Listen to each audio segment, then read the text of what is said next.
नांदेड जिल्ह्यात 2 दिवसांपासून सुरू असलेल्या पावसानं नदी, नाले, ओढ्यांना अक्षरशः पूर आलाय। पुराचं पाणी शेतामध्ये शिरल्यानं शेतातील उडीद, मूग, सोयाबीन, ऊस या पिकांचं मोठं नुकसान झालंय। या संदर्भात जिल्हा अधीक्षक कृषी अधिकारी दत्तकुमार कळसाईत यांच्यासोबत संवाद साधला आमचे प्रतिनिधी कमलाकर बिरादार यांनी। पाहूया। मागील 2 दिवसापासून नांदेड जिल्ह्यामध्ये पावसाने थैमान माजवलेलं आपल्याला पाहायला मिळालं। नदी, नाले, ओढे जे आहेत ते ओसंडून वाहताना पाहतायत। पूर आलेला आहे।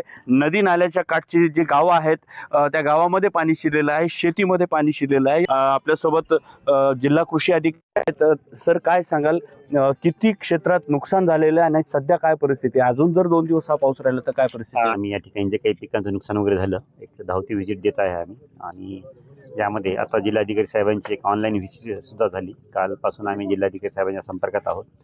नैसर्गिक आपत्ती विभाग यामध्ये कालपासूनच त्यांनी प्रशासनाला अलर्ट केलेला आहे।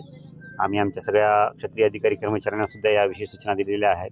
आज सगळी आपल्या जिल्ह्याचे सगळे अधिकारी कर्मचारी आज रविवार जरी असला तरी फील्डवर फिरत आहेत आणि या नुकसानीचा अंदाज घेत आहेत। यामध्ये आपल्या जिल्ह्यामध्ये मुख्य नुकसान हे किनवट, माहूर, हदगाव या तालुक्यामध्ये जास्त दिसून येत आहे। तर तेथील तालुका कृषी अधिकाऱ्यांनी अनुक्रमे 50,000, 17,000 आणि 20,000 हेक्टरवर नुकसान असल्याचं सांगितले। तरीसुद्धा आम्ही सगळी आकडेवारी काळजीपूर्वक तपासून पाहत आहोत। सध्याच्या पाहणीनुसार म्हणजे मेजर नुकसान हे नदी नाल्याकाठी जो भाग आहे लागून पिकांचा, त्या ठिकाणी हे थोडंसं नदी नाल्याला पूर आल्यामुळे जास्त पिकाचं नुकसान दिसून येत आहे।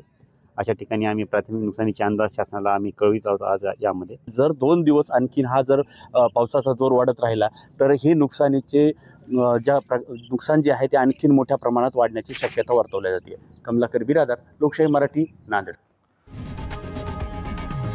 लोकशाही मराठी ऐका, पहा, जागरूक रहा।